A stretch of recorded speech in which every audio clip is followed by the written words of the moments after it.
and stories, songs and stories, songs and stories with Steve Roby. Songs and stories, songs and stories, songs and stories with Steve Roby. Songs and stories, songs and stories, songs and stories with Steve Roby. Songs and stories, songs and stories, songs and stories with Steve Roby.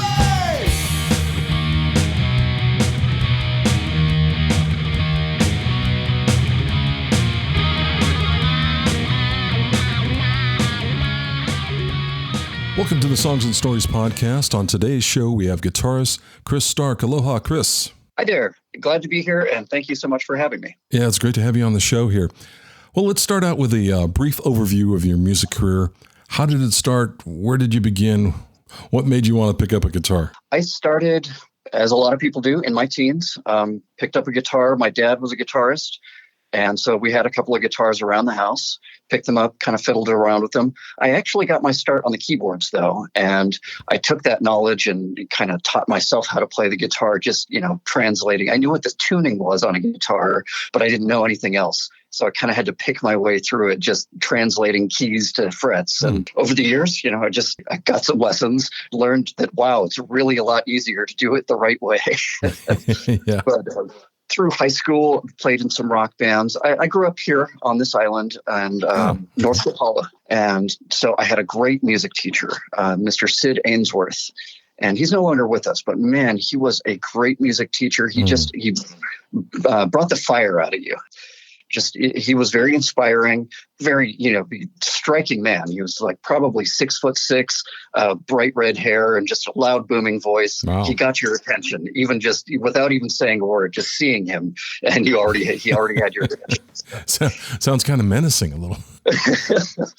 But my goodness, one of the best sax players I've ever heard in my life. Was there a particular moment or a group or a player that got you excited about music in the beginning? It was a really strange occurrence, actually. I was sitting in a sixth grade classroom one day. We were watching one of those terrible 8mm films, educational films, and the subject of computer music came on, and just all of a sudden the gears kind of clicked. Something about computers and synthesizers and weird noises. All of a sudden it just all kind of like, wait, this is what I want to do. I want to make weird noises with a computer. So that's what got me into the keyboard part. And then, a couple of years later, all my friends started listening to rock and heavy metal music and stuff. And it just seemed like, you know what? Guitar is far cooler. Yeah. So, picked it up to get chicks, and that didn't work out. But I fell in love with music instead. So, well, tell me about some of your guitar heroes. Probably my top five would be, Steve Vai, Joe Satriani, and then stepping back into kind of the '70s classic rock, Jimmy Page, Jimi Hendrix, and Peter Frampton. I wouldn't have thought Peter Frampton was on your list there, but definitely a great guitar player. Right? Oh, fantastic. Yeah. And, my dad had the Frampton Comes Alive on vinyl, and that was frequently played at our house. And so it was required listening back then.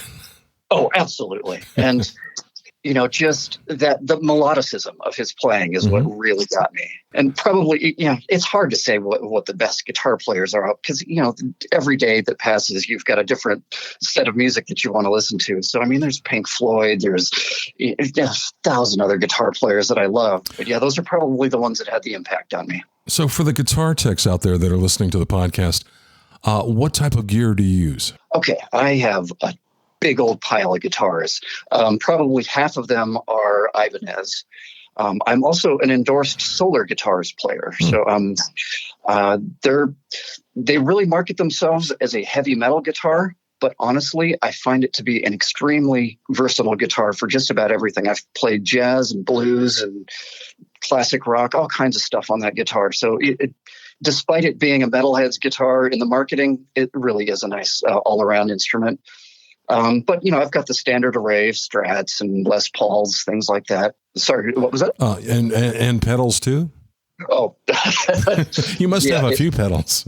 Yeah, floor space is becoming a problem here in the studio.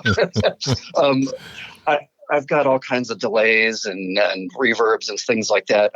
My go-to brand would be TC Electronic. They make a really versatile pedal, and got a ton of those. And then my amp of choice would definitely be a Mesa Boogie. I've got a couple of different ones. I've got a Mark V and I've got a dual rectifier. You could do some damage with that, I'm sure. Oh, yeah. Loudest amp I've ever played through. Has the pandemic affected your music plans this year? Well, I think a 2020 planner is probably the worst investment anybody on the planet has made. It definitely has. We had...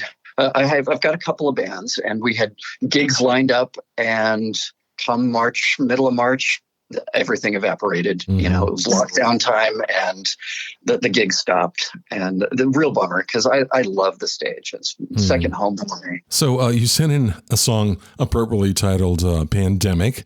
Yes. Did you write that during the lockdown phase, I assume? I did. And, one of the things about my music, it's all instrumental. I kind of view it as the soundtrack to what's going on in my head. So it's kind of the music that I hear while I'm just going about my usual life. And Pandemic kind of came to me, as all of my songs do, just as a set of feelings and emotions and reactions to what was going on in the world around me, just kind of the unsettling feeling, the stress of it all. And I tried to convey that in kind of a tense and heavy kind of sound in that song. And yeah, definitely inspired by the events of the world. Well, let's give that a listen to now. It's called Pandemic. It's by Chris Stark, our guest on today's show on Songs and Stories.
And we're back on the phone with guitarist Chris Stark, our special guest today on Songs and Stories.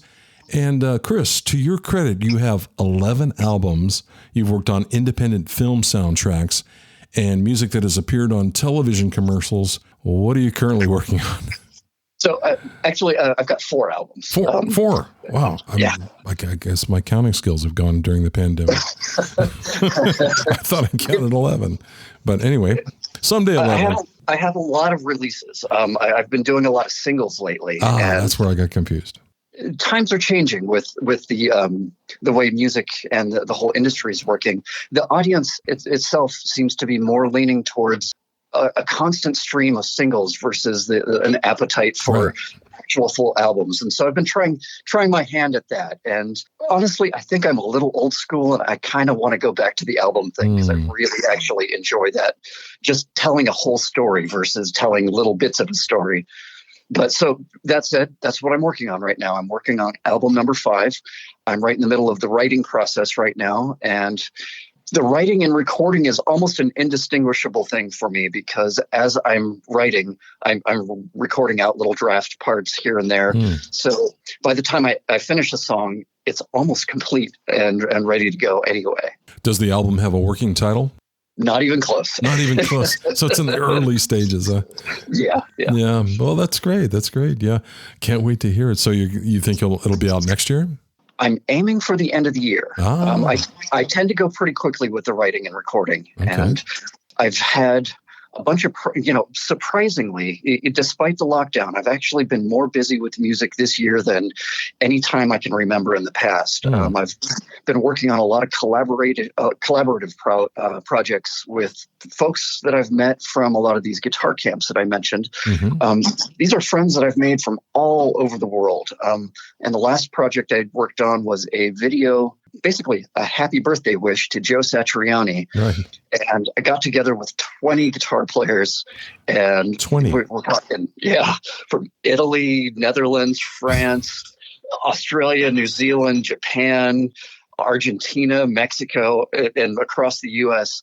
We all worked online together and did a cover of one of his songs, and each of us did a video of ourselves playing it, and everybody sent everything to me. I put it all together in audio form and in video, and we posted it up on YouTube. The man himself, Mr. Joe Satriani, got to see it, and he actually shared it out. And all right, congratulations! He seemed to really enjoy it. Yeah.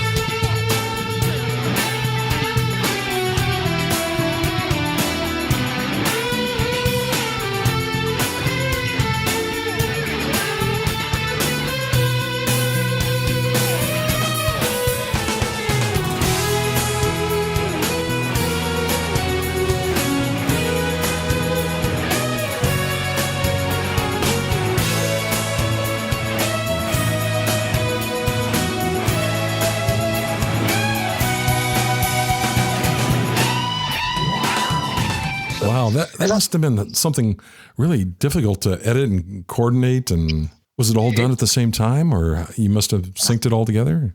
I had to sync it all together. Yeah, I mean, there's too much distance between us all to be able to do it in real time. That definitely brought out the project management skills. I'll be sure to put a link to the video in the description of the show below this podcast there. Yeah. That's amazing. Should get an award for that.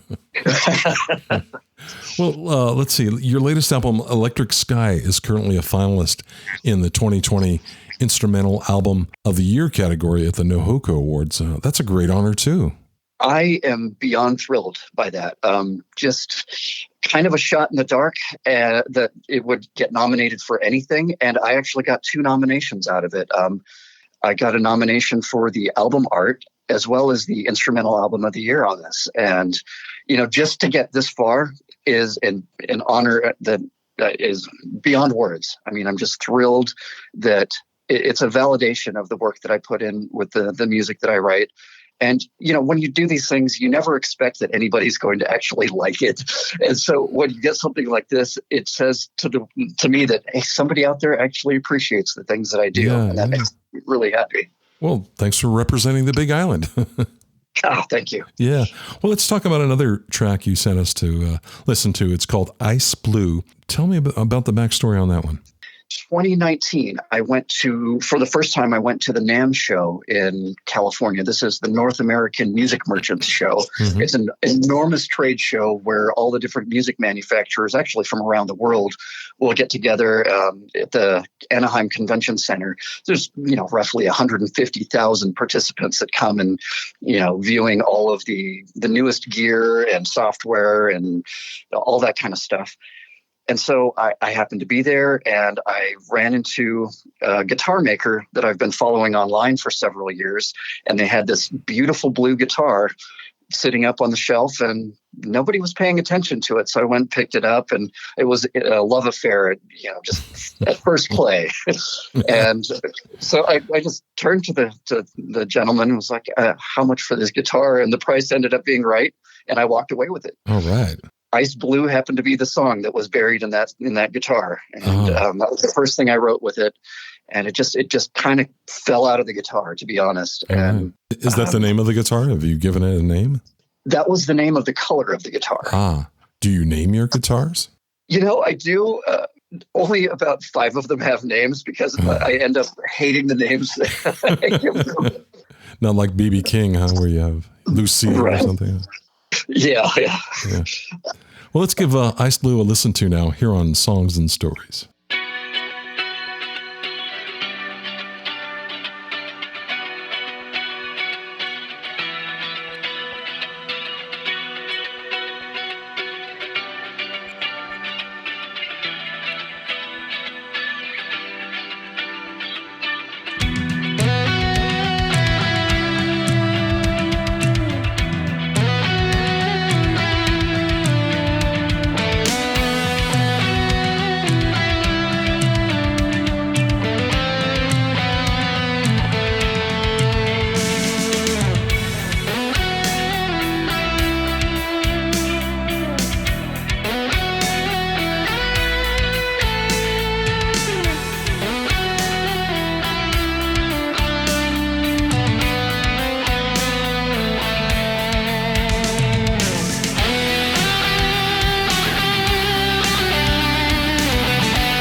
What's up, everybody? This is Alan from El Sancho.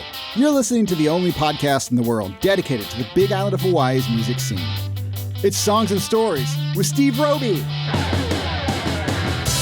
You can check out music from El Sancho on Spotify, iTunes, Bandcamp, YouTube, or wherever you stream your music online. And follow us on Facebook and Instagram too. Just search for El Sancho Hawaii. See you in the pit. And we're back on the phone with guitarist Chris Stark. Thank you so much for being a guest on the show today, Chris. Oh, it's been my pleasure. Yeah. I'm really glad to be here. Yeah. Well, let's talk about the pre-COVID days when you were gigging on the east side of the island with the Jeff Gaith Quartet and a Hilo-based band called Page 43. Tell me about working with those bands. Okay, so I'll start out with the Jeff Gaith Quartet. Jeff is just a phenomenal sax player. If you've never gotten the chance to hear him, he's just, really nice, melodic, easy to listen to, kind of light jazz. I wouldn't go like full hardcore jazz, but just the greatest, catchiest songs I've ever heard. I got the call to come and replace the guitar player that had been with him for a while. He had gotten too busy with other projects, and so I jumped at the opportunity. I'd played jazz a little bit in college, but this was really kind of a stretch for my usual. And I decided, you know what? I'm not going to grow as a player unless I'm making myself uncomfortable. And there's no better way to get uncomfortable as a guitar player than to play jazz. So, it's very challenging, but the whole band has been just very accepting, and the audience has been great. They've, just said the nicest things to me as I've, played with the band once a month. And absolutely. And the band Page 43, I'm not familiar with them.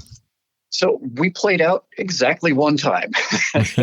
So there's a reason you probably haven't heard us, or we've just not performed a whole lot. We had just gotten all set to start gigging, and everything kind of shut down. Mm-hmm. So we're more of a cover band. We play a lot of 90s modern rock, things like Alice in Chains and Stone Temple Pilots, things like that. A lot of the music that was popular when I was just getting out of college and stuff like that. How can folks find your music on the web? I was fortunate enough to be on the web in the early days, and I grabbed the domain chrisstark.com. So that is kind of the central hub to my online presence. You can find links to my social media on that webpage. Mm-hmm. You can find my music there. And there's even a link to sign up to a newsletter. And I'm really not very spammy about it. So if you sign up, it's not like you're going to get 3 emails a day or anything like that. I hate those. Yeah. Not saying anything, but Joe Bonamassa, you can turn it down a notch. Yeah. And, I've been really focusing lately on trying to do a lot more video type things. So my YouTube channel's starting to grow. I'm putting a video up probably once every couple of weeks. Just my own songs or covers of other people's songs. I just put up a couple of days ago a cover of Deep Purple's Highway Star, all instrumental. Good fun. Well, is there anything else you'd like to add before we go today? Just really happy to be representing the Big Island, and it's good to be home. I had grown up here, but I moved to Oahu for about 18 years just to go to college and whatnot, and started my career there. But then got the chance to move back here, and it's been great to be here. So glad to be back in part of the Big Island music family. Well, we're glad you're a guitarist here on the island and representing us proudly here. Thanks for being a guest today on Songs and Stories, Chris. And I hope we get to see each other face to face sometime real soon. Sounds good. I look forward to it. Okay. Thanks again. Aloha, Chris. Aloha. Thanks for listening to Songs and Stories. You can find episodes on Apple Podcast and listen or download for free. New episodes are available every Thursday. Songs and Stories is produced by Big Island Music Magazine. Find us on the web at bigislandmusic.net. Be sure to follow us on Facebook. I'll see you next week on Songs and Stories. Aloha. Songs and Stories with Steve Roby. All about artists on Hawaii. Learn about the music and backstory on Songs and Stories.